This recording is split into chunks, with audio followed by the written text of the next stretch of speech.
Hello viewers, welcome to the my channel. Madhyamik Shiksha मंडल रायपुर द्वारा पिछले 12वीं बोर्ड परीक्षा 2023 विषय फिजिक्स सेट ए के क्वेश्चन पेपर पर आइए एक नजर डालते हैं।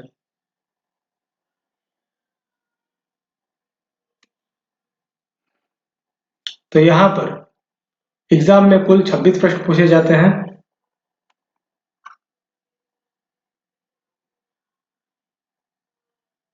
भौतिक शास्त्र का पेपर है सेट ए।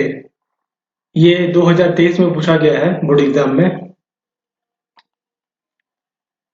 आपको इस प्रश्न पत्र को बनाने के लिए 3 घंटे का समय दिया जाता है और मैक्सिमम नंबर यहाँ पर आपके लिए 70 है। सभी प्रश्नों को करना अनिवार्य है और कुल प्रश्नों की संख्या 26 है। प्रश्न पत्र को 5 भागों में बांटा गया है। खंड अ, खंड ब, खंड स, खंड द और खंड ई। खंड अ में 5 प्रश्न हैं। प्रत्येक प्रश्न के लिए 1 अंक है। इसी प्रकार खंड ब में भी 5 प्रश्न हैं। प्रत्येक प्रश्न के लिए यहाँ 2 अंक निर्धारित किए गए हैं।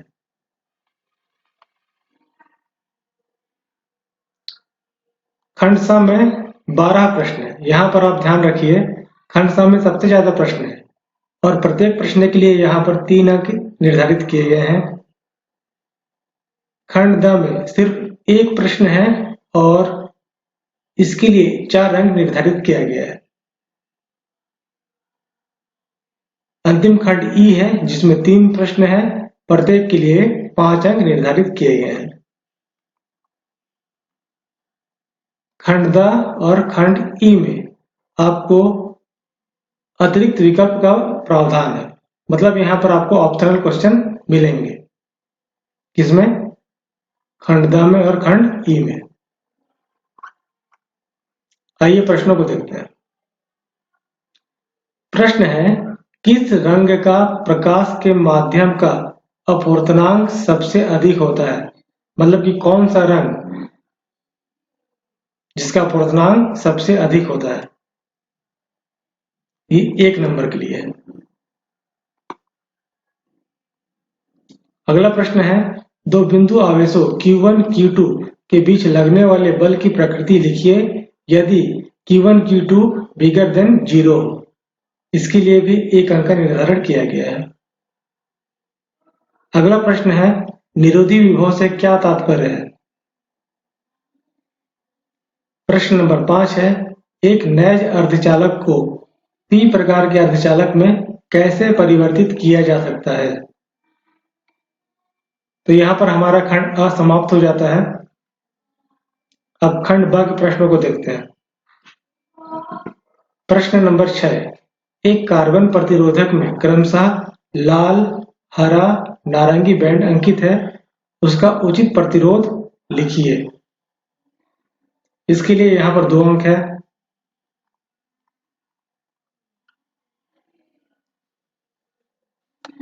प्रश्न नंबर 7, पोलराइड क्या है, इसके 2 उपयोग लिखिए। इस प्रश्न के लिए भी 2 अंक निर्धारित किए गए हैं। प्रश्न नंबर 8, निम्न परिपथ में ए बी के बीच तुल्य धारिता ज्ञात कीजिए। मतलब कि इस पॉइंट से लेकर इस पॉइंट के बीच जो धारा बह रही है, धारिता है जो, उसको आपको बताना है। ये एक परिपथ है जिसमें 4 प्रतिरोध जुड़े हुए हैं। प्रत्येक प्रतिरोध की क्षमता 9μF है। इसके लिए भी यहाँ पर 2 अंक का निर्धारण किया गया है।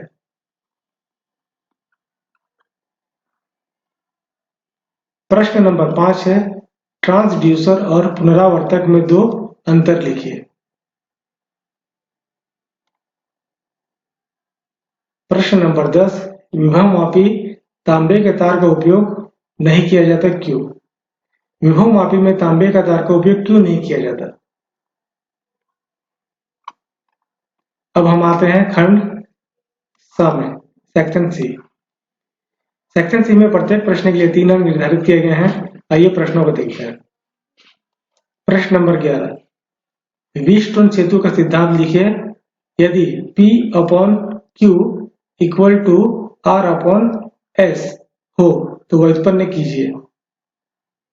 इसके लिए यहां पर 3 अंक निर्धारित किए गए हैं। प्रश्न नंबर 12, अवरक्त तरंगों का उत्पादन किस प्रकार किया जाता है, इसके 2 प्रमुख उपयोग लिखिए। इसके लिए भी 3 अंक है। प्रश्न नंबर 13, यंग के द्विस्लिट प्रयोग में फ्रिंज की चौड़ाई का व्यंजक ज्ञात कीजिए तथा फ्रिंज की चौड़ाई को प्रभावित करने वाले किन्हीं 4 कारकों का नाम लिखिए। इस प्रश्न के लिए भी यहाँ पर 3 अंक का निर्धारण है। 3 अंक यहाँ पर मिलेगा अगर आप प्रश्न नंबर 13 को भी अच्छे से बना लेते हैं। क्वेश्चन नंबर 14 में है आइंस्टीन के प्रकाश विद्युत समीकरण को प्रतिपादित कीजिए। इसमें भी आपको 3 नंबर मिल जाएंगे। प्रश्न नंबर 15, निम्न का अर्थ समझाइए। यहाँ पर कुछ आपको परिभाषाएं बतानी होगी। प्रश्न नंबर 15 में 3 प्रश्न होंगे क्योंकि यहाँ पर 1 + 1 + 1 है, यानी कि छोटे छोटे क्वेश्चंस हैं जिनकी परिभाषाएं बतानी है आपको। प्रत्येक के लिए 1 नंबर है। यहाँ पर इक्वल टू हम इसको 3 कर सकते हैं। जैसे पहला प्रश्न है अर्ध आयुकाल से आपका क्या तात्पर्य है। दूसरा प्रश्न है नाभिकीय विखंडन से आप क्या समझते हैं। और तीसरा है नाभिकीय बंधन ऊर्जा क्या है।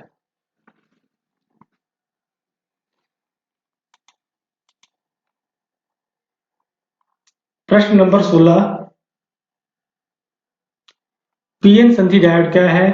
अग्र अभिनति व पश्च अभिनति में 2 अंतर लिखिए। यहां पर भी इसके लिए 3 नंबर आपको दिए जाएंगे।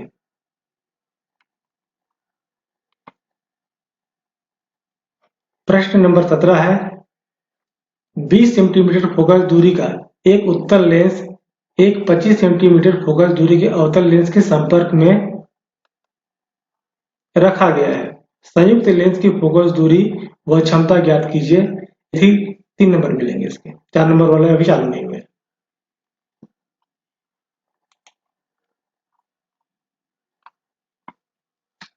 प्रश्न नंबर 18, एक चुंबकीय द्विध्रुव को एक समान चुंबकीय क्षेत्र में घुमाने के लिए किए गए कार्य व्यंजक को स्थापित कीजिए। इसके लिए आपको 3 नंबर यहां पर दिया जाएगा। प्रश्न नंबर 19, नॉर गेट का लॉजिक प्रतीक बुलियन व्यंजक तथा सत्यता सारणी बनाइए। मतलब कि यहां पर देखें तो 1, 2 और ये 3 तीनों के लिए 1-1 नंबर है। कुल मिलाकर इनको जोड़ दिया जाए तो यहां 3 नंबर होते हैं।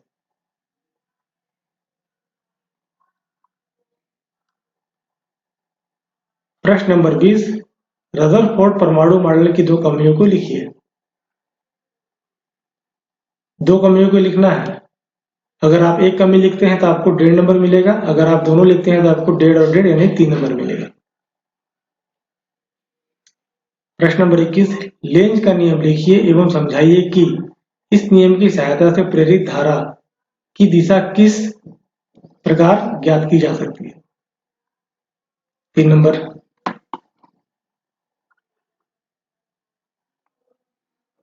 प्रश्न नंबर 22, टीवी एंटीना की ऊंचाई और टीवी प्रसारण की दूरी में संबंध d = √2RH स्थापित कीजिए जहां संकेतों का सामान्य अर्थ है। यहां एक आपको व्यंजक बनाना है। अब हमारा खंड द स्टार्ट होता है, सेक्शन डी। प्रश्न है उमेश कक्षा 12वीं का छात्र है। वह अपने सहपाठियों के साथ विज्ञान केंद्र भ्रमण पर गया। वहां उसने धागे से लटके हुए दोलन करते चुंबक को देखा। उसने पाया कि दोलन करते समय चुंबक के नीचे धातु की प्लेट ले जाते ही वह दोलन करना बंद कर देता है। इसका कारण वह समझ नहीं पाया। सहपाठियों से चर्चा करने लगा कि दोलन करते हुए धातु की प्लेट के नीचे चुंबक रखने पर दोलन रुकेगा या नहीं। दूसरे दिवस सहपाठियों के साथ विज्ञान शिक्षक के पास गया और घटना के कारणों को ध्यानपूर्वक सुनकर प्रसन्न हुआ। ये 4 नंबर का प्रश्न है। इस क्वेश्चन पेपर में 4 नंबर के सिर्फ एक प्रश्न है और वो ये है। इस प्रश्न का एक ऑप्शन भी होगा। पहले जो पैराग्राफ दिया गया है उससे संबंधित जो प्रश्न पूछे गए हैं उनको पढ़ लेते हैं। दोलन कर रहे चुंबक के नीचे धातु प्लेट ले जाते पर दोलन रुक जाता है, क्यों? उचित कारण दीजिए। दूसरा प्रश्न पूछा जा रहा है, धातु प्लेट में उत्पन्न धारा के 2 उपयोग एवं 2 हानियों को बताइए। तीसरा, उमेश एवं शिक्षक प्रत्येक द्वारा प्रदर्शित 2 मूल्यों का उल्लेख कीजिए।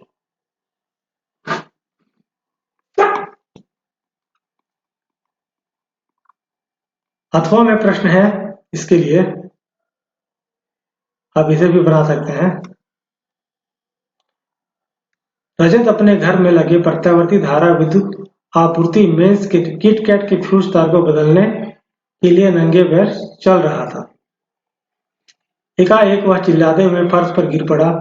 उसके पुत्र राकेश ने चिल्लाहट सुनी और जूता पहनकर उस स्थान की ओर दौड़ लगे। उसने लकड़ी का एक डंडा लिया और उसकी सहायता से मुख्य आपूर्ति को बंद कर दिया। इस अनुच्छेद के आधार पर निम्न प्रश्नों को उत्तर दीजिए। मतलब कि जो पैराग्राफ आपको दिया गया है उस पैराग्राफ को आपको अच्छे से रीड करना है। रीड करने के बाद उस पैराग्राफ के आधार पर जो पूछे हुए यहाँ प्रश्न है उनको उत्तर देना है। पहला प्रश्न पूछा जा रहा है, घरेलू प्रत्यावर्ती विभव का मान 220 वोल्ट होता है, इसका अधिकतम मान क्या होगा? प्रश्न नंबर 2 है, प्रत्यावर्ती परिपथ में वाटहीन धारा कैसे प्राप्त कर सकते हैं? तीसरा, राकेश ने किन मूल्यों का प्रदर्शन किया, कोई 2 को आप बताइए।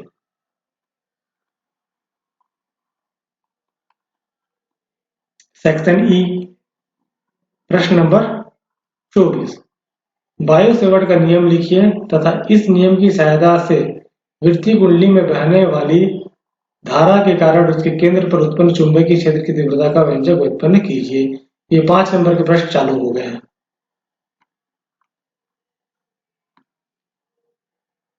अथवा में प्रश्न है, साइक्लोट्रॉन का वर्णन कीजिए निम्न शीर्षकों के अंतर्गत। सबसे पहले आपको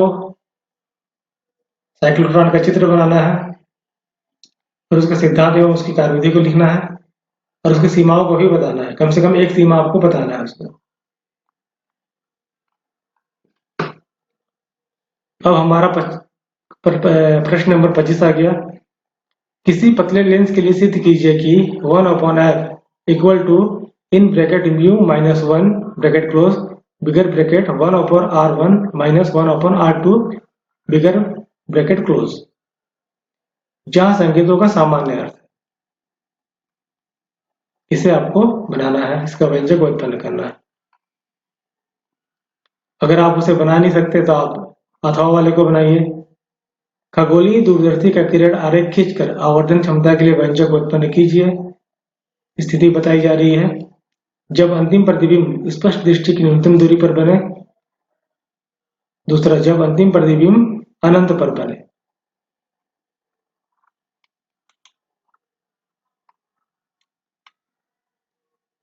प्रश्न नंबर 26 है, गाउस प्रमेय की सहायता से r त्रिज्या वाले एक समान आवेशित गोलीय कवच के कारण इससे r दूरी पर स्थित किसी बिंदु पर विद्युत क्षेत्र की तीव्रता का व्यंजक उत्पन्न कीजिए। यह भी आपका 5 नंबर का प्रश्न है। अच्छा, यहाँ स्थितियां मेंशन की गई है, इसको आपको देखना है। पहला, small r bigger than capital R। दूसरा, small r equal to capital R। Third, small r less than capital R।